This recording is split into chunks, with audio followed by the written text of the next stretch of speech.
What's up guys, and welcome back to another episode of the Premier League Career Mode. It's episode number 3, coming on the back of our loss to Luton Town. 4 losses in our first 5 games, only 1 goal scored.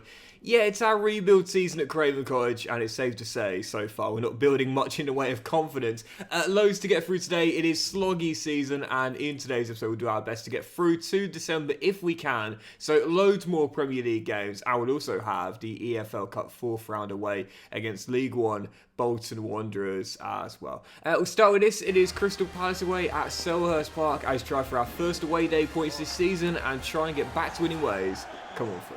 So changing things around a little bit for this game here with no Tom Kearney, captain, not in the squad. There's Bobby Reed, shot deflects and could have gone anywhere, and in the end drops behind for a corner. So Sheaf at DM alongside Harrison Reed. I've got Hugh making his debut at right back, but also Kenny Tate at RCB as well. Can definitely play there. Let's see how he gets on. Still goalless here. There's a damage. Traore is denied by Sam Johnston. And Palace will clear. It's the start we wanted though. Start we wanted. When you're in poor form, don't feel sorry for yourself. Just go out swinging, man. Do what you can. Yeah, we can't really be doing much worse at the moment, can we? So might as well be aggressive and assertive and attack-minded. And see if we can possibly take a shot clear. We played some good football in his first half as well, to be fair. Jimenez.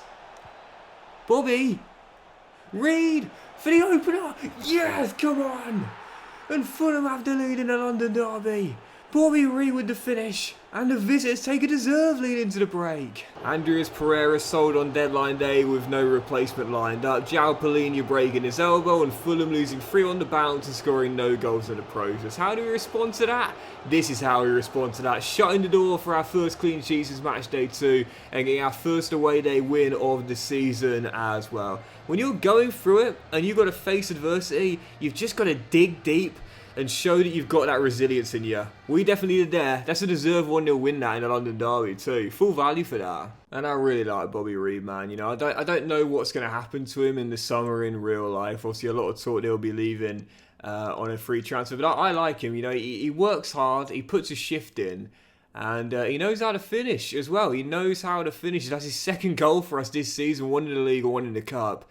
And whether he stays at Fulham or not for next season, I guess we'll see. But I'd like to extend the contract personally. I guess we'll see how we're doing within the next few months. Anyway, following game, it is indeed Bolton away from home. It's not the University of Bolton Stadium now. It's the Tough Sheet Community Stadium, I think it's called. But League One Bolton regardless here as we try and get through to the last 16 of the Carabao Cup. Let's get the job done and get back-to-back wins. Come on, Fulham. Half an hour in, still 0-0 as the EFL side look for the opening goal here. With Dion Charles forced backwards. We're still dead on 0-0. Once again, we can line up for the game. A couple of starters, yes. Kearney, Adarabioyo, Castagne, all players that missed out on the weekend as Rodak pushes that shot behind. But because the EFL Cup doesn't count towards the objectives, this is the thing for me. It doesn't count towards the objectives. You could get knocked out in the first round you enter by a League 2 side, or you could go all the way to win it. The board consider it the exact same. Meaningless, you know. So with that being the case, unless you've got the depth, unless you really want to win it like as part of a quadruple or something, I always say don't give it that much thought. You know, the FA Cup is a far more prestige anyway, and because the board don't count it towards the objectives, don't give it much thought really. And we definitely won't either. Yes, it is technically a major honour. Yes, it's a path to European football, but because the board don't consider it an objective at all, unless you've got the depth, I wouldn't either. As Collins is through and smashed it in. And it's the 3rd tier side that take the lead right before the break. Yeah, it would have been nice to go a little further in the cup, but even though this is technically going to be considered a cup set, I'm not too disappointed about it. We have won a corner, to be fair. Final chance falling here. Willian's delivery is a dangerous one, and Tim Ream, of all the players, has just forced a penalty shootout. How fitting is that? Of all the players to do it, it is the former Bolton Wanderers centre-half, Tim Ream, with the final touch of the game, forcing spot kicks. Yeah, he spent a few years at the Macron with Bolton before moving on to Fulham, and he's, in the end, just cost his former team progress in the next round if we can win the shootout of this.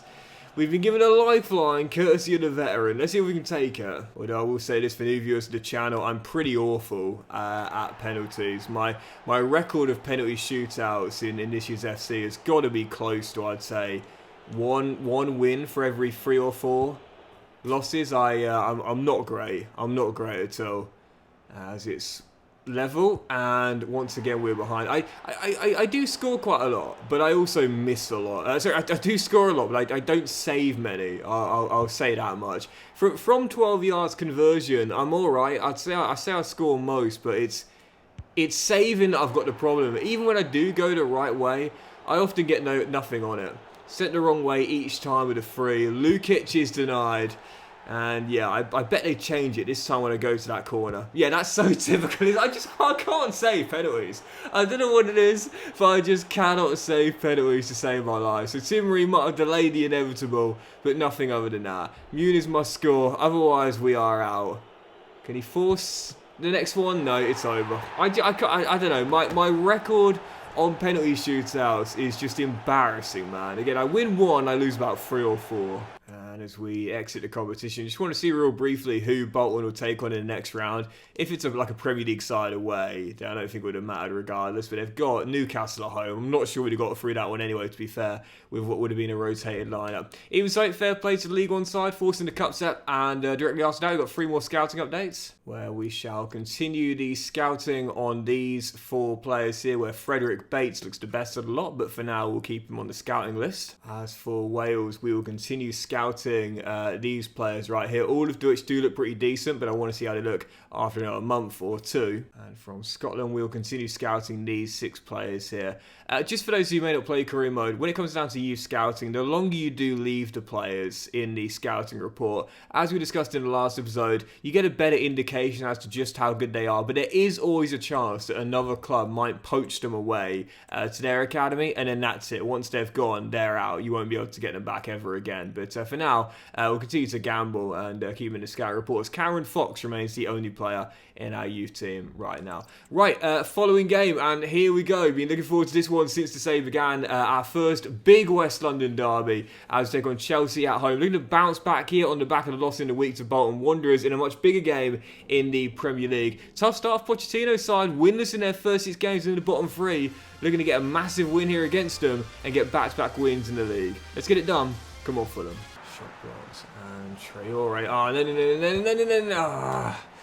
Come on, man. It's Premier League. Got to be quicker than that. That's on me, that. Waited way too long to release the ball Traore, and by the time I wanted to, it was too late. Adama trying to get around Q Correa. And atone from the earlier error. When I say earlier error, it was me that made the mistake, but Robert Sanchez palms it behind for a corner. It's still 1-0. That's the thing, man. I say this all the time. One of the reasons why Ultimate has become so much more difficult is because you have to react a lot quicker. As Jimenez is denied, it'll go on the line and Cole Palmer gets it away. You've got to be quicker. You can't be slow to react. Otherwise, before you know it, ball's been nipped off your toes and it's in the back of your net. Still 1-0 Chelsea, but a couple of big saves there by the ex-Brighton keeper. Oh, it's a cracking ball through by Raheem. Palmer pegs it back. Fernandes hits the back of the net. And Chelsea go 2-0 up. Well, winless in their first 6 games. It wasn't going to be long before they did get their first win. And Chelsea finally going to get one here in a West London derby as well. Yeah, just like in real life. Chelsea might have stumbled out the blocks a little bit this season, but they're turning it around. They're turning it around. You know, I've got a record of saying this, and I'll say it once again. I'm happy to stand by this belief. I think Pochettino's done an alright job with Chelsea this year. You know, I genuinely do. I really do. As that shot deflects and goes just off target. He got them to a cup final, in the EFL Cup final. A lot of people say they bottled it. Gary Neville's £1 billion bottle job quote will live long in the memory, I'm sure. But even so, still got to a cup final. You know, I think in a year of a lot of uncertainty, with a team that's going through a transition, as we know, with a very disjointed squad. I think he's done okay to guide them to European football with a strong finish. And not only that, I think Cole Palmer, who has been one of the signings of this season, I don't believe he would have had as good of a year and as much of an impact. I'm sure he would have done fine, but not quite as good had it not been for Poch's influence on him. as such a young player. I think Poch has done alright. I think he's done okay, and I'll be really disappointed if Chelsea sack him in the summer. I don't think he deserves that. Sorry, let me clarify. Chelsea should get European football for next season. All they need is a point against Bournemouth on the final day, and that guarantees it. In order for them not to qualify, they'll need to lose, Newcastle need to win, and Manchester United need to win the FA Cup. So a lot of ifs in there. Anyway, still, they get their first win of the season here. Yeah, first West London derby against Chelsea. And didn't really turn up, to be honest. Lost by 2-0. Chelsea's first win this season. Yeah, big win against Crystal Palace, but back to a familiar feeling here. Yeah, this has been a tough old start, man. Honestly, just 2 wins all season long. Let's see if we can pick it up here and bounce back with our 3rd in West London. Next up, Sheffield United, Chris Wilder's side coming to Craven Cottage. Get a big 3 points here in a potential relegation 6-pointer. Come on, Fulham. The thing is, though, I was quite looking forward to this. You know, a really good challenge in our first year. In a rebuild season, lots of change to the team starting to occur, laying down the groundwork. And a tough beginning to my management career. Patson Daka fires over, still 0-0. If we lose this game, a loss to Sheffield United and Luton already in the first 10 games of a Premier League season, that is going to spell trouble, I'll be honest. So second half underway, still tied and goalless as a damn truck. Man, oh man, he is just... Oh, that's a big interception by John Egan. He's just blistering, absolutely blistering. But again, when you combine that with his strength as well, he's almost impossible to get off the ball when he goes on a forward run. That's the thing. It's like it's not just like he's lightning quick, but he's nimble. He's just a bully. You know, you're not going to get that ball off him once he gets away. Still deadlocked here. Can we strike from this corner? In it goes towards Bobby Reid. 3rd goal of the season for the Jamaican international. I've got to extend that contract, man. He is so good. And right now, he's the only man I'm looking at thinking, yeah, he'll get me a goal. He'll get me a goal. I'm not trusting Jimenez. I'm not trusting Muniz. But Bobby Reid, 3rd of the year already. And Fulham in front. Yeah, that's the thing. I don't just want to give a player a new contract for the sake of it because their overall is good, for example. I only want to give a player a new deal if they justify it. And I think based on this performance alone, Bobby Reid has made a statement and said, Gaffer, I think I probably do. And at the moment, I'm inclined to agree with him as well. His 3rd goal of the season, 2nd in the league, and a game winner here that gives us a big 3 points against the relegation rival. That's a massive win at Craven Cottage now. Thank you very much, Bobby. And as Tom Kearney comes to me and says, hey, Gaffer, I know you've got a lot on your mind, but I thought I should let you know there's some discontent in the dressing room. It feels like the club's just drifting at the moment, and some of the boys aren't sure this is a team that can win anything this season. Tom, I don't think we expected to win anything at the start of the season, let alone now. Come on, mate, seriously. I know how you feel, but it's a rebuild, bruv. We're not looking to win major honours in the first season. But yeah, for Bobby Reid, I think he probably does deserve that extension around December time, I'd say. Again, I like Kenny, but I don't think he's going to stay in real life. Same with Tosin Adarabioyo as well. But for Bobby and Marek as well, these are the 2 players I'll be looking at and thinking maybe we should extend the contract. Rodak might be a backup goalkeeper to Bernd Leno, but he is a homegrown player. But as for Bobby Reid, yeah, he's not going to get any better now. At least it doesn't seem like it. But again, I want to give players contracts if they justify it. And right now, Bobby definitely does. I think I'll sit down with him in a couple of weeks or 2 and see how things are looking from them. Right, following game, another London derby on the back of an international break. Spurs away in North London. So far, only the 1 win away from home. That came against Crystal Palace. Let's see if we can get our 2nd one here in a big scalp against Postecoglou's side. Come on, Fulham. That won't be. To Kenny. And Reid is onside there. Oh, the ball across!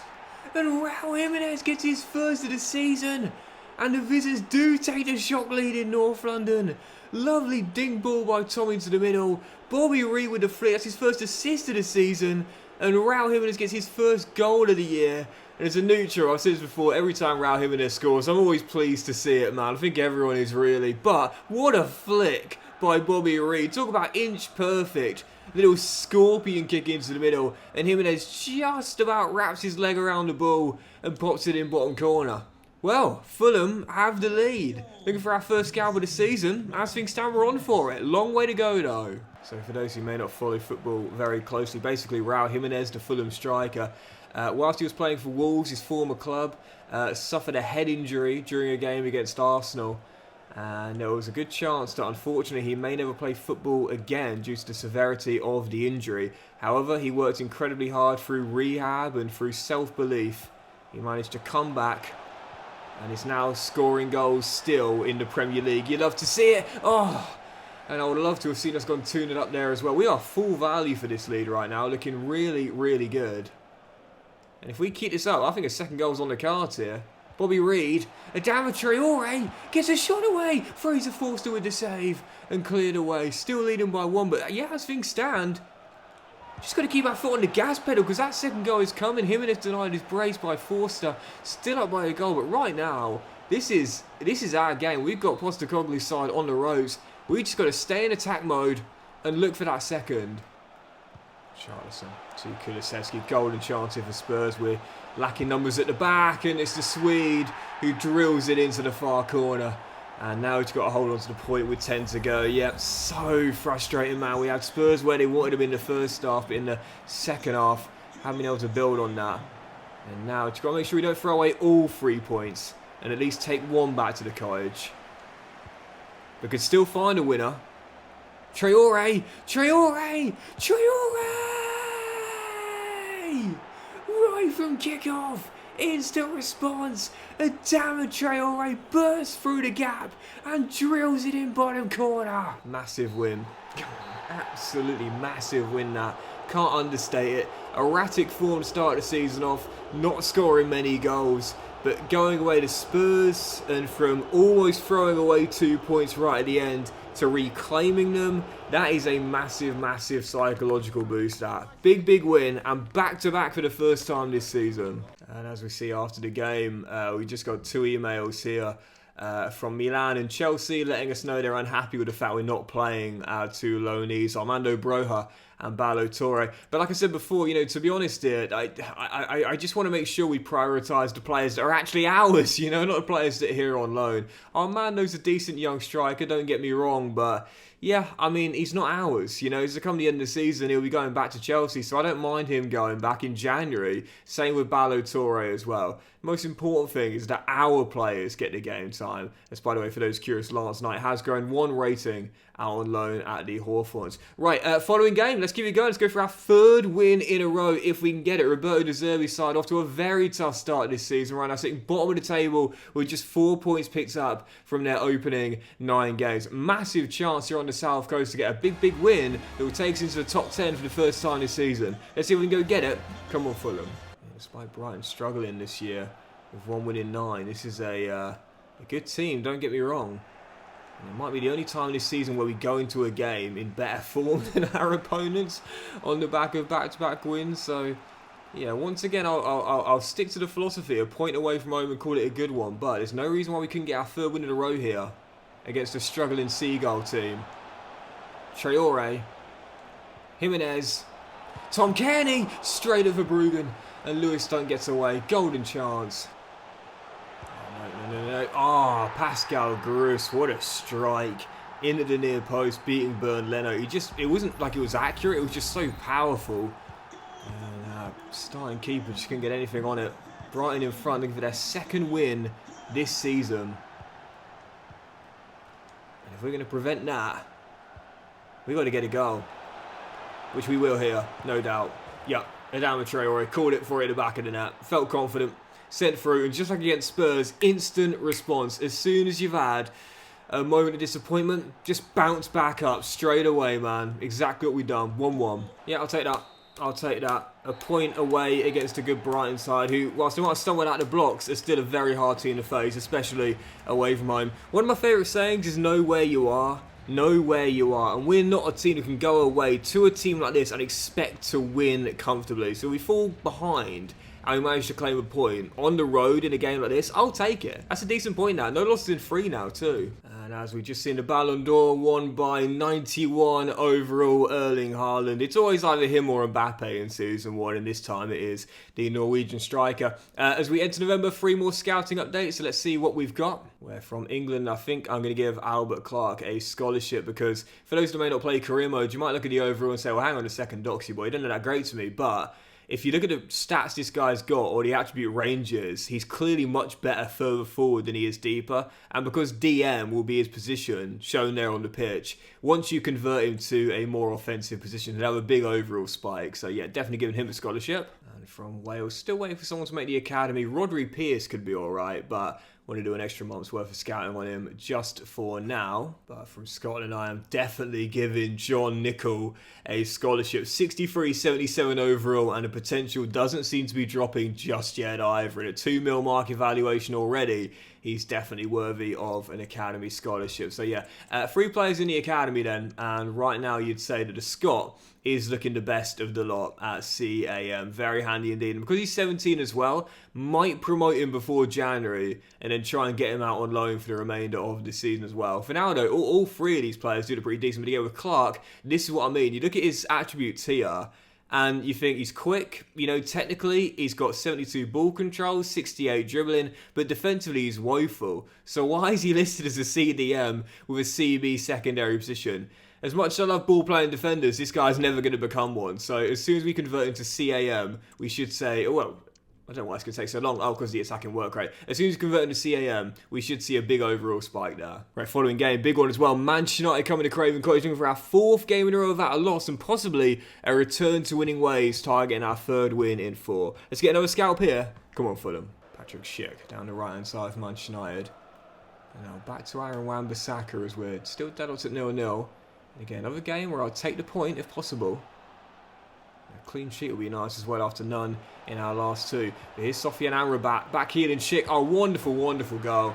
Lovely little intrusive and intricate move as Bruno Fernandes converts from close range. 1-0 down, and it's going to be no clean sheets in 3 now. Yeah, we don't score many, so if we do concede the first goal, it's going to be very difficult for us to win. From this point here, just like against Brighton, if we can battle back and claim a point, I'll take it. Great turn by Harrison Reed, that. And as we're still down by a goal, second half underway, tough one this, really tough. I just haven't really been able to break Manchester United down, to be honest here. I haven't been on my game, and yeah, we had a nice little run of no losses in 3, but in our first year in the Premier League, that is about as good as we can do. That's great dribbling from Bruno Fernandes, and had not been for a good stop by Leno low down to his left. That would have been his 2nd, Manchester United's 2nd, and probably the 3 points in the bag as well. Still down by 1. Still time, but yeah, right now, if we're going to get a goal, it needs to be an incisive breakaway that's finished nicely. And this is an incisive breakaway. Oh no, I took it on way too early! But it almost went in anyway. Man just let me go. Like, I thought it was going to come across. So I thought, quickly get a shot on target, try and test Onana.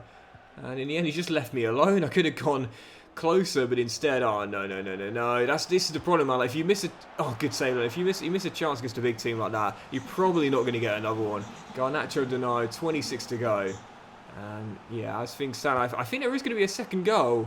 If we get it, we could claim a point. If Manchester United get it, that would do it. That would be the dagger. Rashford, also saved by Leno. As we're still down by 1, still in this here. Well, we've got to get a goal, but before we get that, we've got to get a chance. And before we get that, we've got to get the ball. But instead, to be fair to the Red Devils, they've done a good job of keeping hold of the ball in this final third here. And with seconds to go, this might do it. Mason Mount with the finish. Game over. And the ex-Chelsea man wraps it up. You know there'll be a lot of boos around Craven Cottage room celebrating like this. It's the former blue with a dagger. And following the game, this is an interesting one. Tosin Adarabioyo coming to me and saying, hey Gaffer, it's been going really well for us recently. You know how happy I am playing for you and playing for this club. I just wondered if this might be a good time for us to talk about renewing my contract. I'd like to know where I stand. Well, maybe at some point in the future, but it's a tough one because, again, if we're doing things realistically, we'd have to let him go on a free because that's almost definitely going to happen now. It's not a guarantee, but it is very probable that's what will happen. So, yeah, tough one.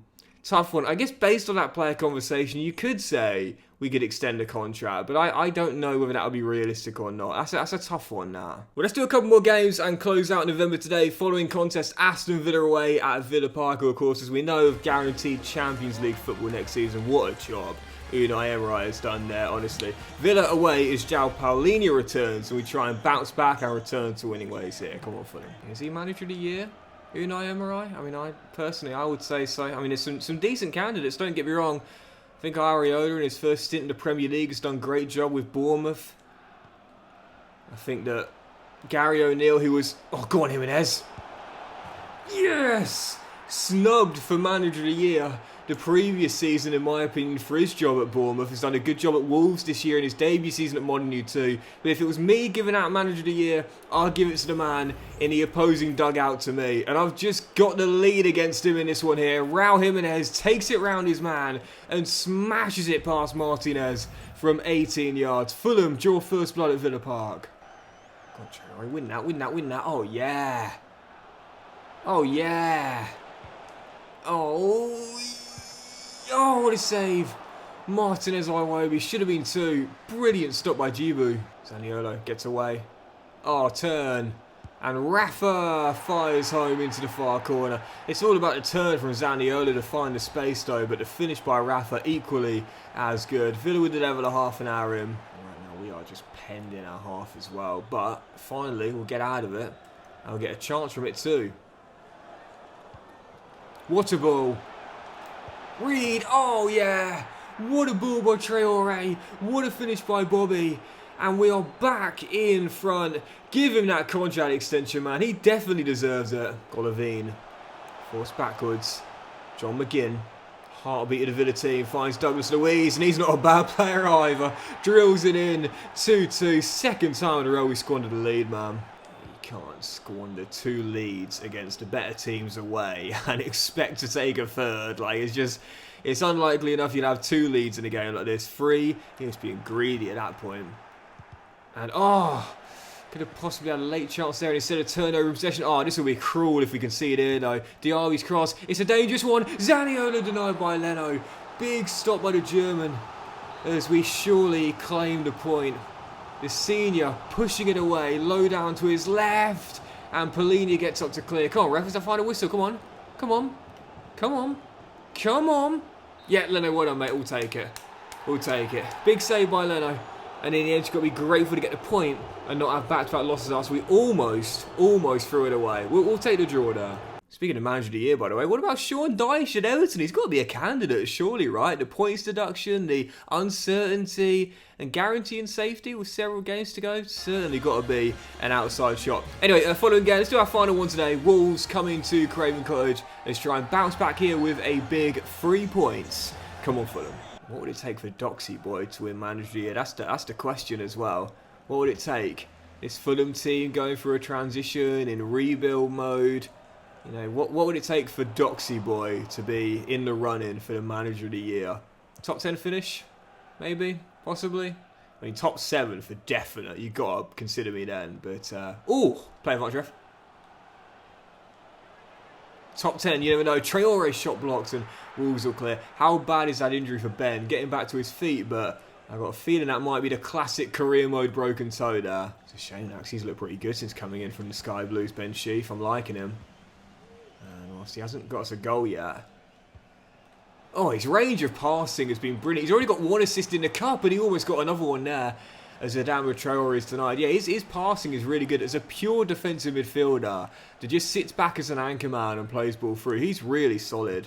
Little anchorman DLP hybrid as João Paulinho gets his first goal of the season and first goal since returning from injury. Fulham strike first. Speaking of DMs that we like, João Paulinho, what a player. What a player. There is no way he's still at Craven Cottage next season. I am certain he'll be at a big club. So with that being the case, I'm not going to stand in his way when the summer window opens. But until then, he's ours. I'm not selling him midway through the year as Anthony Robinson rolls it across. But this man, I think, will be staying for next season. He might be out of contract, but I'm extending it. Bobby Reed with another. Fulham 2-0 up. Yep, the big 2-0 scoreline as we bounce back for our first win in 4 games. But I often say that life and football is about perspective. Yeah, sure, only 1 win in 4, but now only 1 loss in 6. Our best run of form of the season thus far. And one of the big reasons why is the guy that got the dagger in that game. Bobby Reed with yet another 4 goals in the Premier League already this season. And post-game, there was no doubt about it. My first order of business, give him a new new contract. Bobby Reed put pen to paper on a 2-year extension and is going absolutely nowhere. But that'll do it for today's episode of the Premier League Career Mode, guys. So a big thank you for watching. Hope you enjoyed it. And if you have, then please do drop a like. Much love to you all. Have a fantastic day. I'll return in the next one. Get into the halfway stage in the season. Trying to get into the top 10 for the first time this campaign. Right now, only outside of it on goal difference. We'll have the FA Cup third round, and the January transfer window will open. With over 30 million in the budget, we might bring in 1 or 2 more players to give us the best possible chance of putting away from the bottom 3. Have a great day, guys. Much love, and I'll see you for the next episode very soon.